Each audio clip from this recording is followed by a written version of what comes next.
पंतप्रधान आज एक दिवसाच्या वर्धा दौऱ्यावर विश्वकर्मा योजनेच्या वर्षपूर्तीनिमित्त आयोजित राष्ट्रीय कार्यक्रमात होणार सहभागी।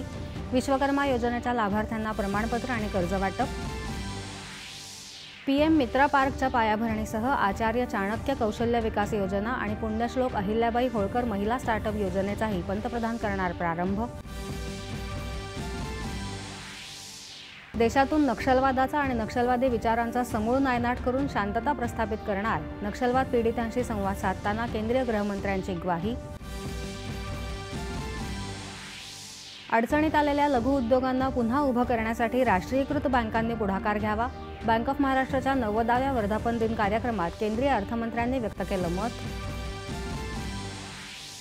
विकसित भारत अँबॅसेडर युवा कनेक्ट या उपक्रमाची पुण्यातून सुरुवात।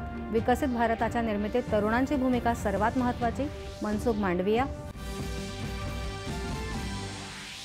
महाराष्ट्रातून कुठलीही कंपनी गुजरातमध्ये गेलेली नाही, विरोधकांनी खोट्या बातमीच्या आधारे राज्याची बदनामी करणं थांबवावं, मुख्यमंत्री आणि उपमुख्यमंत्र्यांची टीका।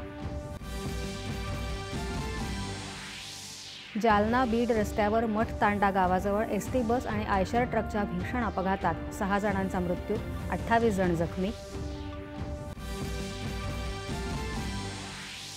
45व्या बुद्धिबळ ऑलिम्पियाडमध्ये भारतीय पुरुष संघाची विजयी घोडदौड सुरूच। 8व्या फेरीत इराणचा पराभव करत गाठली पुढची फेरी, महिला संघ मात्र पोलंडकडून पराभूत।